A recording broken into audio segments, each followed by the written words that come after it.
જય સોમનાથ મહાદેવ મિત્રો, હું છું લોક સાહિત્યકાર ભાનુભાઈ ડાંગર અને મારી યુટ્યુબ ચેનલ જાણવા જેવું વ્લોગમાં હું આપ બધાનું હાર્દિક સ્વાગત કરું છું. અને હું આપની સમક્ષ અત્યારે એક નવો વિડીયો લઈને આવી ગયો છું ભગવાન સોમનાથ મહાદેવના સાનિધ્યમાં. તો આવો આપણે ભગવાન ભોળિયાનાથના દર્શન કરીએ અને હમીરજી ગોહિલના દર્શન કરીએ. જય સોમનાથ. અત્યારે આપણે ટ્રેનમાં બેસી અને ભગવાન સોમનાથના દર્શને જઈ રહ્યા છીએ. ટ્રેનમાં બેસવાનો લાવો એક અલગ જ છે, કારણ કે બારીમાં બેઠા બેઠા બહારનો નજારો દેખાય ને, એ કંઈક અદ્ભુત હોય છે.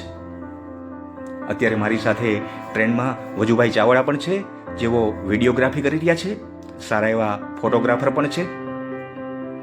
અને આપણે આમ બારીમાંથી નજર કરીએ ને તો લીલીછમ હરિયાળી દેખાતી હોય છે.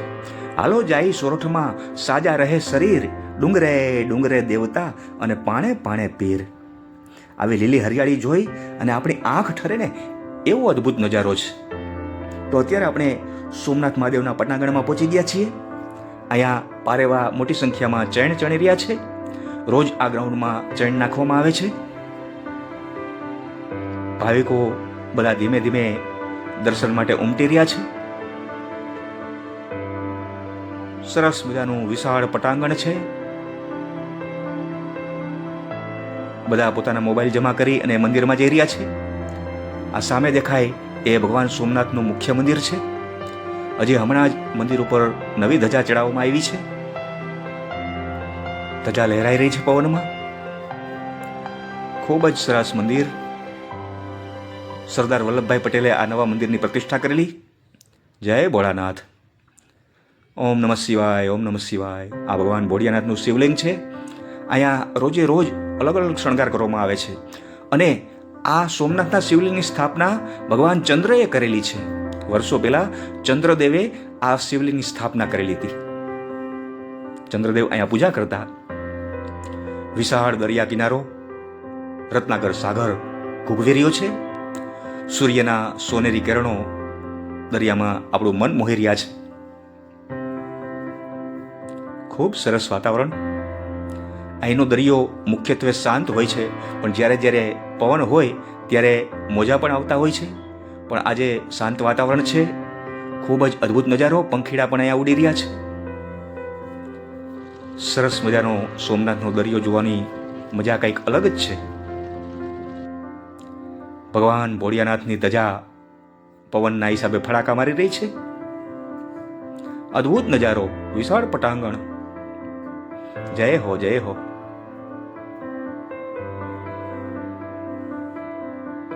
સરસ મજાનું ગ્રાઉન્ડ અને અહીંની ચોખ્ખાઈ આપણને ઉડીને આંખે વળગે. સફાઈ અહીંની ખૂબ સારી એવી થાય છે. વજુભાઈ ચાવડા, અનિલભાઈ સોલંકી, કલ્પેશભાઈ સાકડેચા બધા દર્શને આવ્યા છે.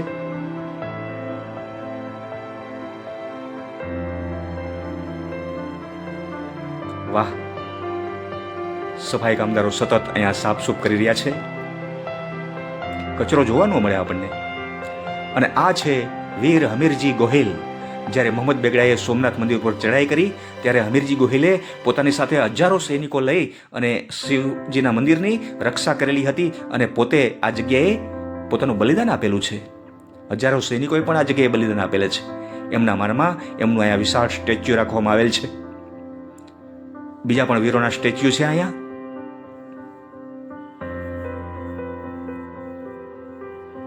સરસ મજાનું મંદિર. અને આ સામે જે મંડપ દેખાય છે એમાં અત્યારે ગિરિબાપુની શિવ કથા ચાલી રહી છે.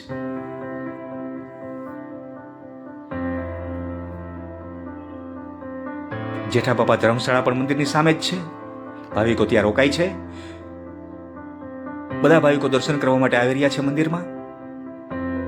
અને હજી પણ અહીંયા પારેવા ચૈણ ચણી રહ્યા છે.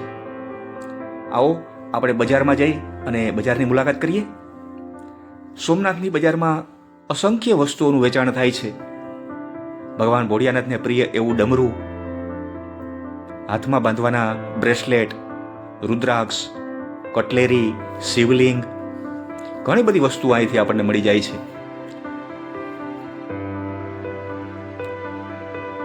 દરિયાઈ પ્રજાતિના શંખ પણ અહીંયા આપણે જોઈએ એવા પ્રકારના મળી જાય છે. રુદ્રાક્ષની માળા, હાથમાં પહેરવાના કડા, શિવલિંગ, શાલિગ્રામ, વૈજયંતી માળા, તુલસીની માળા, બેરખા, સ્ફટિકની માળા તેમજ રુદ્રાક્ષ જોઈએ તો રુદ્રાક્ષ પણ મળી જાય છે. રક્ષા દોરી પણ અહીંયા મળે છે. આ ડોલમાં પાણીમાં દેખાય એ ઓરિજિનલ રુદ્રાક્ષ છે. એમાં ઉપરથી કવચ કાઢી એટલે રુદ્રાક્ષ નીકળે છે. કટલેરી પણ અનેક પ્રકારની છે અહીંયા. કંકુ, ચંદન, અનેક પ્રકારના રુદ્રાક્ષ, ભદ્રાક્ષ, શિવલિંગ, ભગવાનના મંદિરની પ્રતિકૃતિ, ત્રાંબા, પિત્તળ, માટી સહિતના બધા વાસણો પણ મળી જાય છે અહીંયા. પ્રસાદી, સરસ મજાનો અદ્ભુત નજારો છે. અને પાછા આપણે આવી ગયા છીએ સોમનાથ મહાદેવના પટાંગણમાં, જ્યાં અમીરજી ગોહેલ સોમનાથની સખાતે ચડ્યા હતા એનું વિશાળ સ્ટેચ્યુ શોભી રહ્યું છે. અને આ છે સોમનાથ મહાદેવનું પ્રાચીન મંદિર. એને પણ અત્યારે નવા રૂપ રંગ આપવામાં આવ્યા છે. અને મંદિરની સામોસામ સરસ મજાનું એક ભોજનાલય છે, સોમનાથ ટ્રસ્ટ ભોજનાલય. આ ભોજનાલયમાં દરેક ભાવિકોને વિના મૂલ્યે પ્રસાદ આપવામાં આવે છે. ભગવાન શિવનું કટઆઉટ. અહીંયા સૂચના આપેલ છે, અન્નનો બગાડ કરશો નહીં. ખરેખર અન્નનો બગાડ કરાય જ નહીં. વાહ! સોમનાથ દાદાનું શિવલિંગ છે અહીંયા. બધા ભાવિકો પોતપોતાની રીતે સ્વયં શિસ્ત જાળવી લાઈનમાં ઊભા રહી અને અહીંયા પ્રસાદ લેવા માટે આવી ગયા છે. એકદમ શાંત વાતાવરણ છે. કદાચ ટાચણી પડે તોય અવાજ આવે ને, એવો બધા સ્વયં શિસ્ત જાળવી રહ્યા છે. શાંતિ છે. સામે પણ ભગવાન શિવજીનું કટઆઉટ દેખાઈ રહ્યું છે.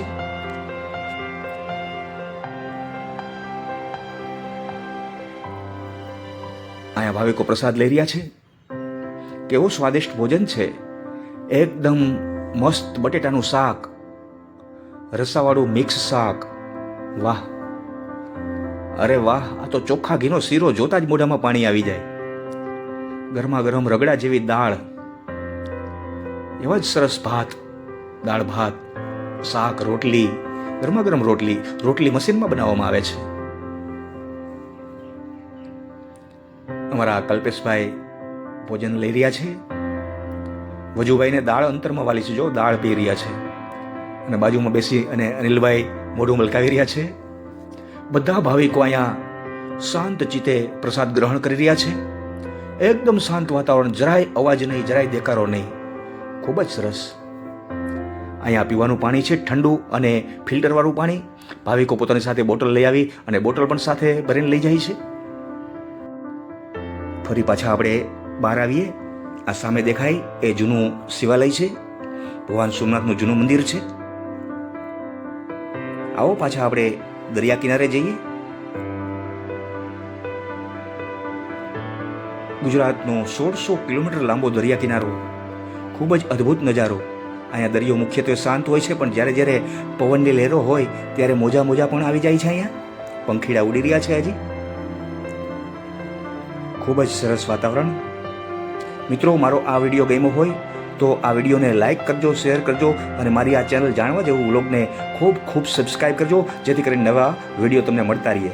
ઓમ નમઃ પાર્વતી પતિએ હર હર મહાદેવ.